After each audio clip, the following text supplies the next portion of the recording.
तो क्या हाल चाल है दोस्तों, आप क्या है आप सभी मजे में होंगे गाइस। तो आज की इस वीडियो में हम बात करने वाले हैं OnePlus Nord 2 के ब्लास्ट के बारे में। तो जानेंगे भाई इसकी कहानी क्या है, इसके पीछे का एक्चुअल रीजन क्या हो सकते हैं ब्लास्ट का, और गाइस साथ में हम ये भी जानेंगे OnePlus वाले इनको नया फोन देंगे या फिर नहीं। हेलो, जाओ तुमसे ब्रेकअप। इसे कहते हैं फोन के साथ साथ दिल भी ब्लास्ट होना। जिन लोगों को इसके बारे में कुछ भी अता पता नहीं, उनको पहले हम अता पता करवाते हैं। तो देखो दोस्तों, यहाँ पे कहानी कुछ इस तरह से है कि एक अंकुर शर्मा है, ठीक है ना। तो उन्होंने भाई साहब 5 दिन पहले OnePlus Nord 2 लिया और अपने वाइफ को दिया, ठीक है ना।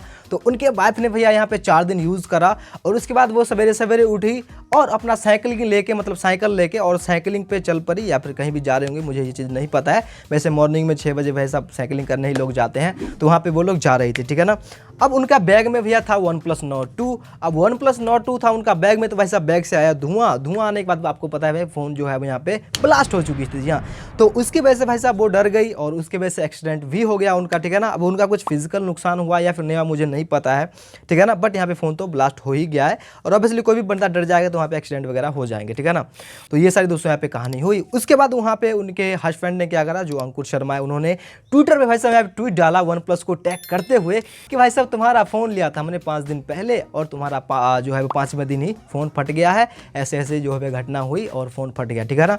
तो वहाँ पे OnePlus वालों ने रिप्लाई करा था कि हम जो है इस केस का इन्वेस्टिगेशन करेंगे, ठीक है ना। अब वो दोस्तों यहाँ पे ट्वीट जो है यहाँ पे आप लोगों को नहीं मिलेगी, तो यहाँ पे शायद से वो ट्वीट जो है अंकुर शर्मा की तरफ से यहाँ पे डिलीट हो चुकी है, ठीक है ना। तो इसका मतलब समझे दया, लग रहा है मुझे सेटल हो गया ये लोग कुछ ले दे के।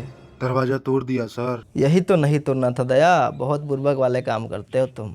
तो लेडीज एंड जेंटलमैन, तो यहाँ पे हम अपना इन्वेस्टिगेशन चालू करेंगे और जानेंगे भाई इसके ब्लास्ट के पीछे का रीजन क्या थे। जी हाँ, तो यहाँ पे दोस्तों ऐसा पहला कंपनी नहीं है भाई जिनका फ़ोन ब्लास्ट हुआ है। यहाँ पे सैमसंग का भी फ़ोन ब्लास्ट हो चुका है। याद आया Note 7। एडिटर पाजी ले चल Note 7 की दुनिया में। रुको, सैमसंग गैलेक्सी Note 7 जी है, इसकी काफ़ी ज़्यादा धमाकेदार एंट्री हुई थी मार्केट में और लोगों के बीच में जाके धमाके दोस्तों यहाँ पे कर रहा था। और जब भाई साहब पता चला सैमसंग को भाई कि ये लोगों के बीच में जाके धमाके कर रहा है, तो सैमसंग ने क्या किया, एक बड़ा स्टेप उठाया उन्होंने और करीब करीब काफ़ी सारे साइंटिस्ट की जो टीम होती है उनको उन्होंने बैठाया, ठीक है ना। और उनको ये बोला कि भाई आप ना इसके पीछे रिसर्च करो कि किस रीज़न से जो है यहाँ पे फ़ोन जो है धमाके कर रहा है लोगों के बीच में जाके, ठीक है ना। तो यहाँ पे करीब Note 7 को ना लगभग 1,30,000 या 35,000 को फ़ोन को टेस्ट किया साइंटिस्टों ने। और उसके बाद यहाँ पे दोस्तों क्या हुआ कि साइंटिस्ट को वो चीज़ मतलब पकड़ में आ गई और वो पकड़ में आने के बाद उनको रीज़न पता चल गया पीछे का, इसके पीछे का रीज़न क्या था। तो यहाँ पे सैमसंग ने क्या किया कि एक रिपोर्ट पब्लिश किया जहाँ पे उन्होंने ये बताया था रीज़न में कि यहाँ पे जो बैटरी थी ना, वो क्या हो रहा था भाई, जो बॉडी था फ़ोन का उसके कॉर्नर में वो टच हो जा रहा था, ठीक है ना। और टच होने के बाद क्या था कि वहाँ पे ना उसके इलेक्ट्रोड जो होते हैं बैटरी के, वो यहाँ पे मुड़ जा रहे थे और मुड़ने के बाद वो क्या हो रहा था कि भाई 2 इलेक्ट्रोड जो है वो आपस में टच हो रहे थे और उस टच होने के बाद भैया यहाँ पे पता है आपको शॉर्ट सर्किट हो रही थी और शॉर्ट सर्किट होने के बाद फ़ोन जो है यहाँ पे ब्लास्ट हो जा रहे थे, ठीक है ना। उसके बाद दूसरा रीज़न उन्होंने ये बताया था कि जो हमने बैटरी मंगाई थी ना, वो क्या हो रहा था, जल्दी जल्दी में आया था बैटरी, ठीक है ना। तो यहाँ पे जल्दी जल्दी में आने के कारण क्या हुआ कि भाई उनकी जो बैटरी के मैन्युफैक्चरिंग थी उसमें भी दोस्तों यहाँ पे कुछ चीज़ें जो है यहाँ पे गलती हो चुकी थी, जिससे क्या होता बैटरी जो है ना डिफेक्टेड था, ठीक है ना, पहले से ही। तो यहाँ पे ये दोस्तों यहाँ पे 2 रीज़न उन्होंने बताए थे। तो उसके बाद यहाँ पे क्या किया कि काफ़ी सारे मिलियंस ऑफ फ़ोन दोस्तों यहाँ पे पता है नोट सीरीज़ कितना ज़्यादा पॉपुलर था, तो काफ़ी सारे मिलियंस ऑफ फ़ोन बेच दिए थे उन्होंने। तो उसके बाद वो सारे फ़ोन को भैया वापस मंगवाए अपने ऑफिस में और उसके बाद क्या किया, उस पर फिर से दोस्तों यहाँ पे रिसर्च की गई और उसके बाद सारे फ़ोन को खोल खाल के अपना फिर से ठीक किया गया और फिर से लोगों तक यहाँ पे दोस्तों पहुँचाया गया, ठीक है ना। और उनमें से एक था, हाँ, हमारे अमिताभ बच्चन भी थे जिनके पास Note 7 था। जी हाँ, वही कौन बनेगा करोड़पति से, हाँ सॉरी करेक्टर में घुस गया था। तो इसका मतलब समझे दया नहीं। अबे तो ये भी रीजन हो सकते हैं फोन फटने के, कैसे बुर्बक आदमी हो दया तुम है। रीजन नंबर 2 की दोस्तों यहाँ पे बात की जाए तो यहाँ पे लोगों का ऐसा कहना है OnePlus Nord 2 के केस में, ये वाले केस में लोगों का ऐसा मानना है कि इसके फास्ट चार्जिंग के वजह से दोस्तों यहाँ पे फ़ोन फटा है, ठीक है ना। तो यहाँ पे यार ऐसा हो भी सकता है, नहीं भी हो सकता है, क्योंकि यहाँ पे आपको पता है 65 वॉट का चार्जिंग हमें देखने को मिलता है OnePlus Nord 2 में। तो यहाँ पे OnePlus वाले ऐसा पहला नहीं है कि भाई 65 वॉट का चार्जर पहली बार दे रहे हैं, तो हो सकता है उनके भाई सब क्वालिटी कंट्रोल में या फिर R&D वगैरह में इनसे दिक्कत हो गई होगी, ठीक है ना। तो यहाँ पे ऐसा मुझे नहीं लग रहा है पर्सनली, ऐसा मैं मानता था जब फ़ोन चार्ज में लग के भैया ब्लास्ट होता तब ऐसा चीज़ हो सकता था, बट अंदर की बातें दोस्तों यहाँ पे मुझे नहीं पता है, जो मैं अपना गैस है वही मैं आप लोगों को बता रहा हूँ, ठीक है ना।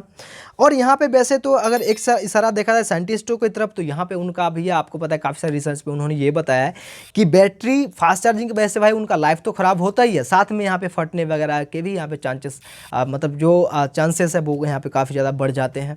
तो यहाँ पे ये सारी चीज़ें भी दोस्तों यहाँ पे हो सकती है, और देखते हैं भाई क्या सारी चीज़ें निकलती है, वो तो भाई वन प्लस वाले ही यहाँ पे बताएंगे। तो इसी बात पे आप लोगों को क्या करना है, सब्सक्राइब करना है ताकि आपको अपना मिल सके। तो दया इसके पीछे का असली रीज़न क्या हो सकता है? सर दरवाजा तोड़ के बताओ ना, तो मुझे मैन्युफैक्चरिंग में दिक्कत लग रही है।